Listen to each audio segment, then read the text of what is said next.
बहुत बहुत धन्यवाद।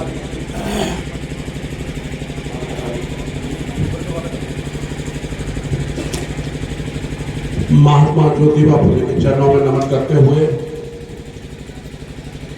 आज यहाँ पर मेरे सभी मंचासीन अतिथिगण, मेरे सभी पितातुल्य बुजुर्गों, माताओं, बहनों, प्यारे बच्चों और इस प्रोग्राम को व्यवस्थित तरीके से अंजाम देने वाले मेरे सभी जो जुझारू छात्र नेता हैं, उन सभी को मेरा राम राम, नमस्कार। आज सबसे पहले तो मैं अपने उन बच्चों को, अपने उन भविष्य के सितारों को शुभकामनाएं देना चाहता हूं, जिन्होंने अपनी मेहनत से न केवल अपने माता पिता का, अपने गांव का, अपने मोहल्ले का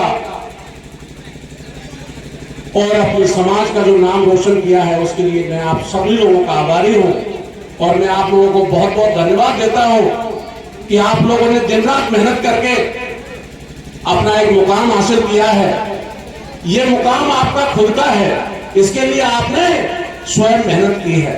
इसलिए आप सभी बच्चे बहुत ही पूरी समाज की ओर से धन्यवाद के पात्र हैं। और मैं आप लोगों को कहना चाहता हूं कि जीवन में ऐसा कोई लक्ष्य नहीं है जिसको हमारे बच्चे प्राप्त ना कर सकें। पूरे जीवन में कोई भी इंसान अगर अपना लक्ष्य बना ले, लक्ष्य आप लोग समझते हैं,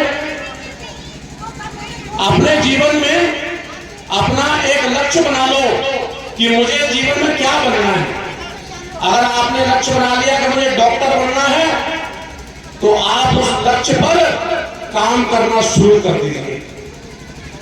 आपने अगर लक्ष्य बना लिया कि मुझे डॉक्टर बनना है और आपने उस पर काम करना शुरू कर दिया, तो एक दिन वो होगा कि आपके सामने आपके भाई डॉक्टर बन के बैठे हुए हैं।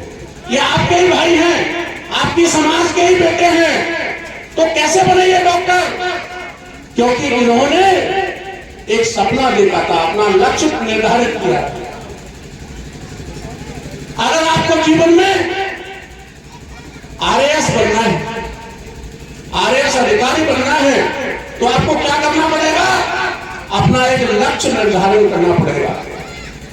हमारे एक भाई ने अपना एक लक्ष्य बनाया होगा पहले कि मुझे आरएएस बनना है, और केवल लक्ष्य बनाकर तो सो नहीं गए वो लोग। हमारा वो भाई जिसने आरएएस अचीव किया है, वो सोया नहीं, उसने दिन रात मेहनत की। एक बार फेल हुआ, फिर दोबारा प्रयास किया, दूसरी बार फेल हुआ, फिर तीसरी बार प्रयास किया, और तीसरी बार में वो अपने मुकाम पर पहुंच गए।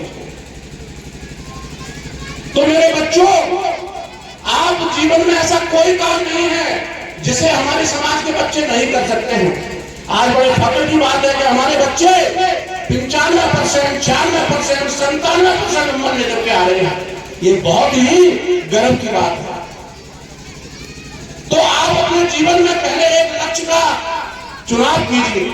जो कुछ भी आप बनना चाहते हैं, चाहे आप डॉक्टर बनना चाहते हैं, चाहे आप इंजीनियर बनना चाहते हैं, चाहे आप फोर्स में जाना चाहते हैं, चाहे आप उद्योगपति बनना चाहते हैं, चाहे आप नेता बनना चाहते हैं, आप पहले अपने जीवन में अपना वो सपना अपनी किताब में लिख लीजिए कि मुझे अपने जीवन में ये पोजीशन चाहिए। जिस दिन आप ये लिख लोगे और लिख करके उसको किताब में बंद करके नहीं रखना है, लिख करके अपने दोस्तों को, अपने माता पिता को, अपने रिश्तेदारों को बताना भी कि मैं डॉक्टर बनना चाहता हूं, या मैं उद्योगपति बनना चाहता हूं, या मैं नेता बनना चाहता हूं, या मैं आईएएस आईपीएस बनना चाहता हूं। जब आप बताना शुरू करोगे तो पता है क्या होगा?